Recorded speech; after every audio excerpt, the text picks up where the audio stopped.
오징어 게임 시즌3가 넷플릭스를 통해서 공개된다고 합니다. 시즌1, 시즌2 워낙 핫했잖아요. 시즌3도 아마 그 정도 수준일 것 같은데 거의 1000억의 제작비를 들여서 어마어마한 규모로 제작이 진행이 되는데 제가 시즌1, 시즌2를 보면서 이런 생각을 해봤어요.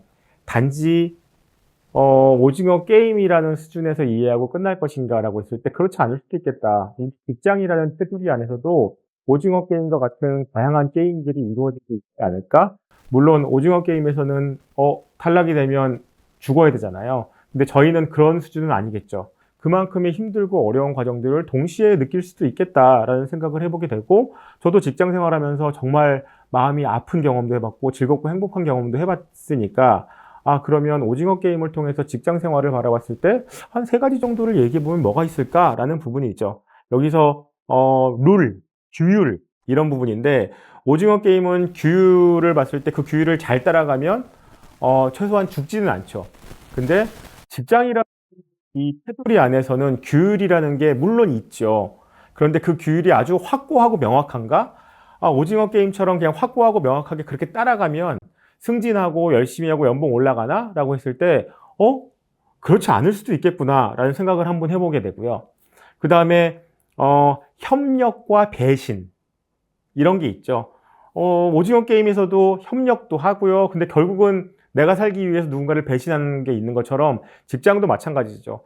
팀이라는 체계 안에서 함께라는 부분도 있지만 결국은 곡과 그 다음에 뭐 이런 여러 가지 것들을 있을 땐 내가 먼저 열심히 하고 잘하는 모습을 보여줘야 되기 때문에 가끔은 남이 만들어 놓은 페이퍼도 가져올 수도 있고요. 마치 내가 한 것처럼 이야기를 하는 부분도 있을 수 있겠죠.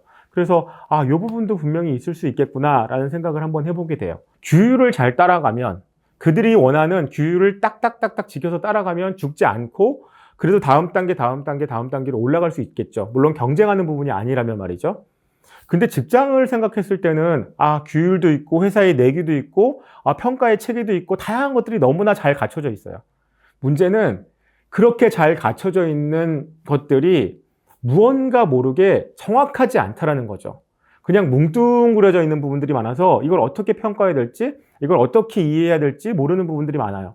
규칙과 규율과 수많은 내규들이 있지만 이게 어떻게 어떤 시간에 누군가에 의해서 적용돼야 될지, 그리고 그것들을 평가하는 사람의 입장에서 그거를 풀어가는 사람의 입장에서 다 입장이 다르기 때문에 정확하게 이거야로 딱딱딱 끊어지지 않는다라는 거죠. 그러면 오히려 오징어 게임보다 직장 생활이 더 힘들고 어려운 단계에서 우리가 무언가를 따라가야 되거나 무언가를 조절해야 되는구나. 그러다 보니까 제가 생각하는 게 관계가 그래서 또 중요할 수 있겠구나. 두 번째 이슈는 함께 살아가는 것과 나만 살아가는 것이 될 수 있겠죠. 겉으로 보기에는 잘 괜찮아, 같이 가. 하지만 결국 마지막 순간에는 내가 살아남기 위해서, 내가 어마어마한 프라이즈를 얻기 위해서 누군가를 배신할 수밖에 없는 상황이 되는 거죠. 사실 근데 이게 저희가 살아가면서 결국은 모두가 이런 식의 방향 속에 살아가고 있지 않을까라는 생각을 한 번은 해보게 되는 이슈이긴 해요. 직장은 어떨까요?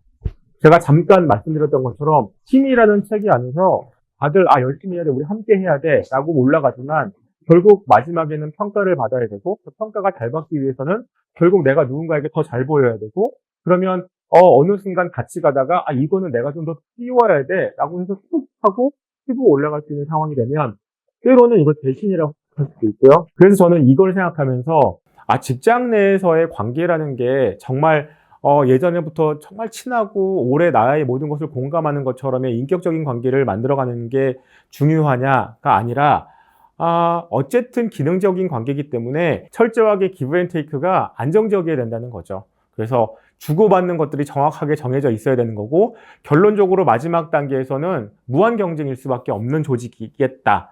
그러면 힘들고 어려운 과정들이지만 결국은 나 혼자 남아서 누군가에게 나의 능력과 내 역량들을 보여줄 수밖에 없는 상황이라면 저희는 오징어 게임과 같은 똑같은 게임을 지금 하고 있는 거죠. 물론 제가 거기서 뒤로 밀렸다고 해서 죽진 않겠지만요. 그리고 세 번째는 정체성과 소진에 대한 이슈가 되겠죠. 그래서 나라는 존재는 어떤 존재지? 라고 해서 나는 이런 수준으로 이렇게 살아갈 거야 라고 생각했지만 오징어 게임 같은 경우는 환경이 열악해지기 시작하고요. 서로 경쟁하기 시작하고요. 삶과 죽음을 왔다 갔다 하다 보니 결론적으로는 살아야겠구나라는 생각을 하게 돼서 정체성이 무너지는 작업들도 있고요. 그 다음에 어마어마한 고통과 갈등 속에 소진이 생기기 시작하죠. 제가 한 번 정도 언급한 것 같은데 직장 내에서 소진, 번아웃이 되면 뭐라고 얘기했죠? 나타나는 증상 중에 탈인격화라는 이야기를 드린 적이 있어요. 그만큼 인격적으로 망가지기 시작하는 거죠.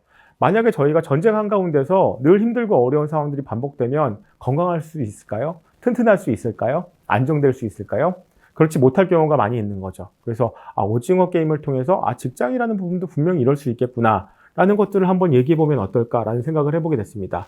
그럼 거꾸로 올라가자면 정체성과 소진에 대한 이슈. 오징어 게임처럼 정말 사느냐 죽느냐 최종적으로 내가 그 돈을 받느냐 받지 않느냐의 이슈 가운데 전쟁과 같은 삶들이 연속되는 것처럼 직장이라는 삶도 마찬가지인 거죠.